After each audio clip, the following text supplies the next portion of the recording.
Visakha mayor పై అవిశ్వాసంతో YCP alert అయింది. కార్పొరేటర్లను క్యాంపులకు తరలిస్తోంది. ఇప్పటికే కొంతమంది కార్పొరేటర్లను బెంగళూరుకు విమానంలో పంపించింది. 3 విడతలుగా కార్పొరేటర్లను క్యాంపులకు పంపనుంది.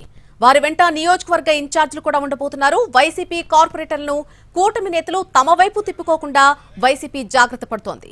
మరో 4-5 కార్పొరేటర్లు తమ వైపు వస్తే మేయర్పై అవిశ్వాసాన్ని నెగ్గించుకోవచ్చని టీడీపీ భావిస్తోంది.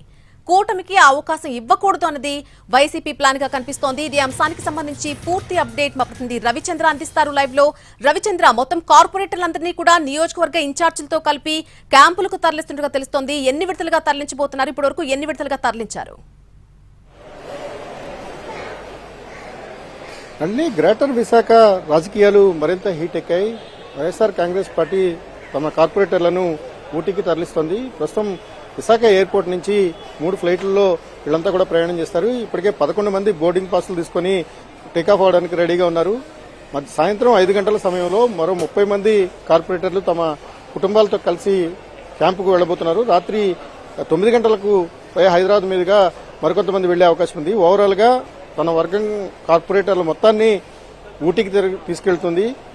ఊటీలో 20 రోజులకు పైగా క్యాంపు రన్ చేసే అవకాశం కూడా ఉంది.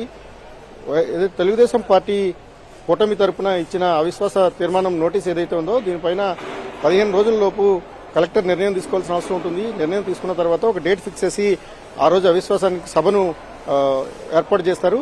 ఈ సభకు ఏర్పాటు అయ్యే వరకు కూడా మొత్తం 34 మంది పైన కార్పొరేటర్లంతా కూడా క్యాంపులోనే ఉండాలని దిశానిర్దేశం జరిగింది.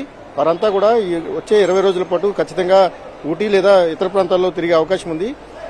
వైఎస్ఆర్ కాంగ్రెస్ పార్టీ నుంచి మరో 4 నుంచి 5 కార్పొరేటర్లు కూటమి వైపు వెళితే అవిశ్వాస తీర్మానాన్ని నెగ్గడానికి వారికి ఆస్కారం లభిస్తుంది. కాబట్టి ఆ ఛాన్స్ ఇవ్వకూడదనేది వైఎస్ఆర్ కాంగ్రెస్ పార్టీ ఆలోచన. అందుకోసమే క్యాంప్ రన్ చేస్తోంది. తన వర్గాన్ని మొత్తాన్ని బెంగళూరు మీదుగా ఊటీకి తీసుకెళ్లే ప్రయత్నం చేస్తోంది. ప్రస్తుతం కార్పొరేటర్లందరూ కూడా ఎయిర్పోర్ట్ నుంచి బయలుదేరబోతున్నారు.